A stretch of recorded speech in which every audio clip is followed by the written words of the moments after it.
So you don't want to go to the gym today. You don't want to train today. You don't want to make content. You don't want to do whatever it is that you told yourself that you were going to do today. Neither did I this morning. I did not want to go to the gym today. How did I manage to show up to the gym today? Is I asked myself why. Why don't I want to go to the gym today? And I figured this out by writing it down. And I actually learned this from reading a lot of books on personal development. So I know that I'm not the only person out there that does this.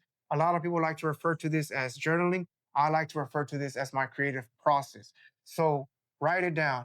And as you can see, I already wrote it down this morning and I already had this conversation with myself and I already went to the gym.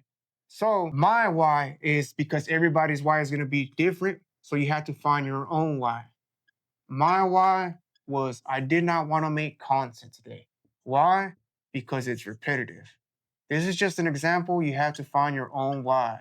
So I know in the fitness community, we like to talk about reps and how they're so amazing and how routine is so amazing, but you don't have to take it as literal as everybody makes it out to be because you got to remember that there's regular curls, cross-body hammer curls, waiter curls, preacher curls, you name it. So every now and then switch it up.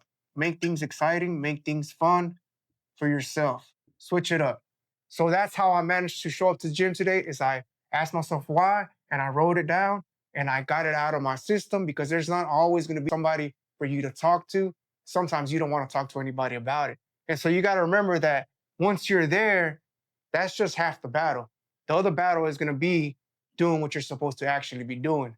And you have to remember that I actually remember this from a book that I read. It's called The Four Agreements by Don Miguel Ruiz. And the fourth agreement is always do your best.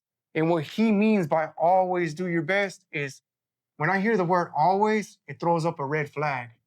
It throws up a red flag for me. From taking so many tests, I know that when I see always, it's a trick question. So what he means is that you have to remember to always do your best.